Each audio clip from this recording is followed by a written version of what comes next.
In a recent message to non-Catholics, Francis proclaimed that all the baptized are members of the body of Christ.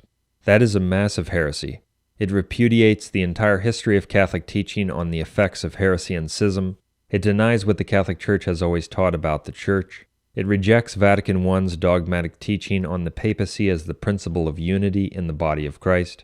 It denies the dogma that anyone who departs from the papacy or rejects Catholic teaching is expelled from the body of Christ. It literally denies dozens of magisterial pronouncements.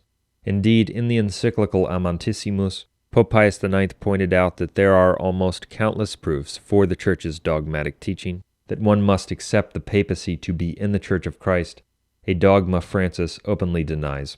Moreover, this huge heresy on the Church, which anti-Pope Francis has taught many times, was also taught in Vatican II itself. See our video, Vatican II's Protestant Heresy. The other Vatican II anti-popes have repeated this heresy many times, and it is contained in the highest pronouncements of the Vatican II sect. So, in addition to once again proving that Francis is a manifest heretic and an anti-pope, this huge heresy on the Church of Christ, that all the baptized are supposedly members of it, demonstrates without any doubt that Francis's communion, his organization, is not the Catholic Church. We know that for a fact.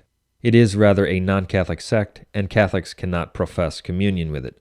For consider that one of the Catholic Church's essential marks is its oneness or unity. In other words, one of the ways that you can identify the true Church is that you see a unified body, a body united in faith. But Francis, the leader of the Vatican II Church, openly proclaims that his organization is characterized and marked by division and disunity. He teaches that his so-called church includes every baptized person.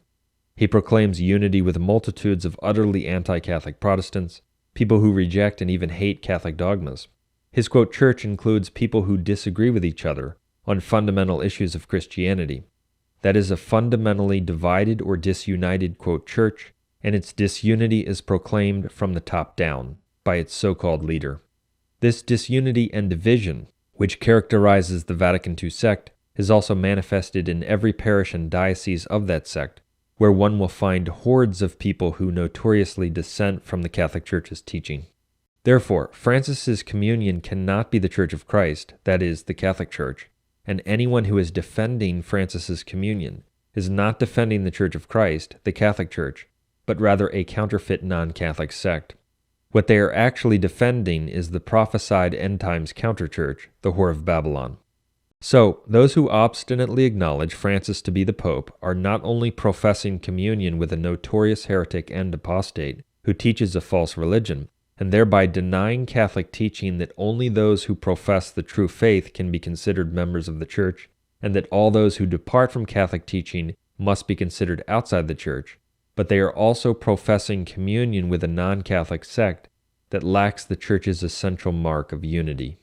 By contrast, among the true Catholics in our day, who reject the Vatican II sect and hold all the teachings of the Church, including on salvation and baptism, even though we are a remnant during this prophesied great apostasy, we do find the supernatural unity of the Catholic Church.